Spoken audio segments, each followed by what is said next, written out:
For this short session, I want to have a wee look at arrays. I've gone ahead and just amended my main form here just a wee bit. I've added another button called array. That's going to basically act as the code button for the array. So I've gone ahead and given it the name btn array, and I've put in the text array into it there. So I'll double click on that just to get into the code behind, and let's introduce an array. I'll do a separate video on how arrays actually work, in other words how they work in memory. But so for this here, we'll have we mess around with an integer array. So how do we create an array?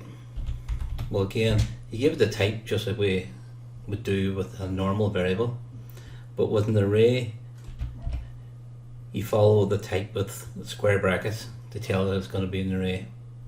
So I could, if I wanted an array of numbers, I just give it the name now. I'm going to just use a prefix a underscore for anything that's an array. So I'll call it let's say a numbers. So that code on its own now has set aside, not set aside the space yet there, but it has created, or is ready to create an array for me. In order to really finalize it, I would have to say a underscore numbers equals new int, and then give it a size. So it's really at that point there, whenever it comes across a new keyword, that the memory has actually set aside. And in this case here, we've got memory location for 10 different integers now set aside. Another thing that we would typically do whenever you're creating an array, especially if it's only like a small number of items on it, is we'd combine the initializing of the array with the creation of it.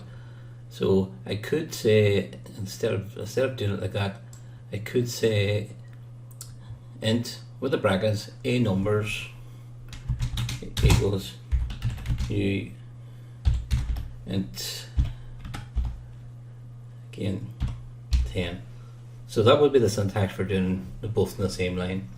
I could also do, and this is what I'm going to do here, int a numbers equals, and then inside braces give it a couple of numbers.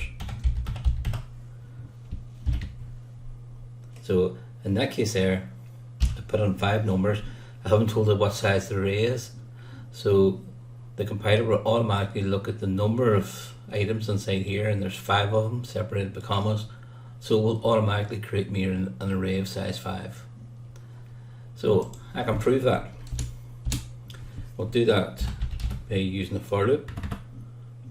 So I'll say for int I equals 0, keep going while I is less than 5.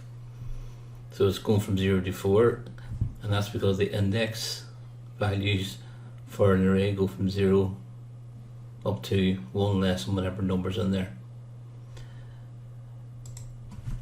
So using the same rich text box that we've been using before, I'll say RTB underscore output dot text is equal to, and I'm going to display the contents of the array one at a time.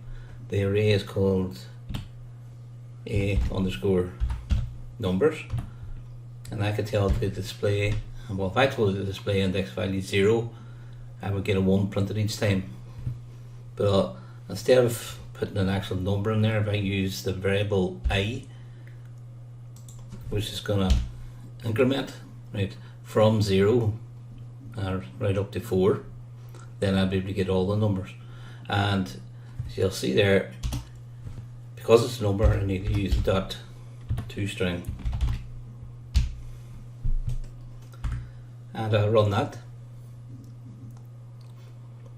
And if I click on my array, right, you can see I'm getting the number 5 just, and that's because I'm overwriting whatever's in there each time.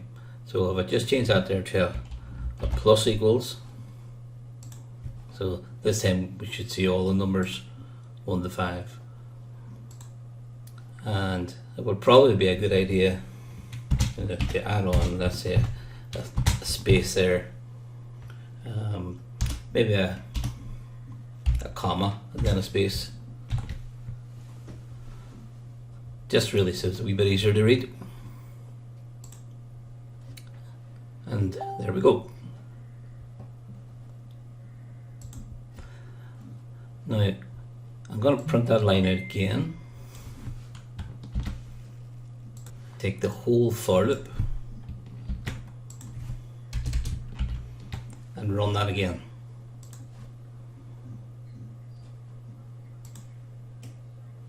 So you can see we've got the 1 to 5 and then 1 to 5 again. And what I would like to do really is hit the second lot on the new line.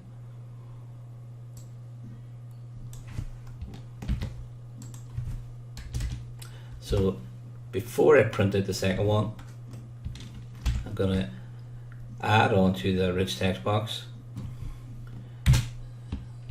Let's see, I'll add on a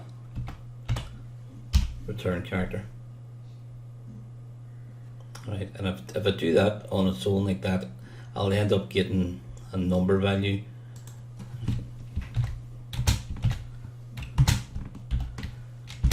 Okay, if I want to get the actual character, I would need to have it that there's a string being printed out there. So as you can see, we end up with that. And if I want to go on a new line, another like a blank line in between, I'll just add to that. So that looks a bit better. So to show you that that's working properly, that both these for loops are doing the exact same thing. So if I were to take, let's say, the 4 and change the value of pardon me, if I change the value of where the 4, in other words, the one that's at location 0, 1, 2, 3, and then print it out, so you can see that the change is actually happening. So the array is called A underscore, too many underscores there, A underscore numbers at position 3, which is where the 4 is. If I was to set that equal to let's say 7, 8, 9 and run that, you will see that we get the numbers out just as they were. We've changed them here before we run the exact same for loop again. So you can see that the 4th value, which is at index 3, has now changed to 7, 8, 9. So that's just proving that the array has stored the numbers okay, because we've changed the output of the array. We haven't changed how we've output it, right? But changed output because we've changed the value of it. We'll take us a step further in the next lesson, where we'll take 10 numbers and actually sort them into numerical order.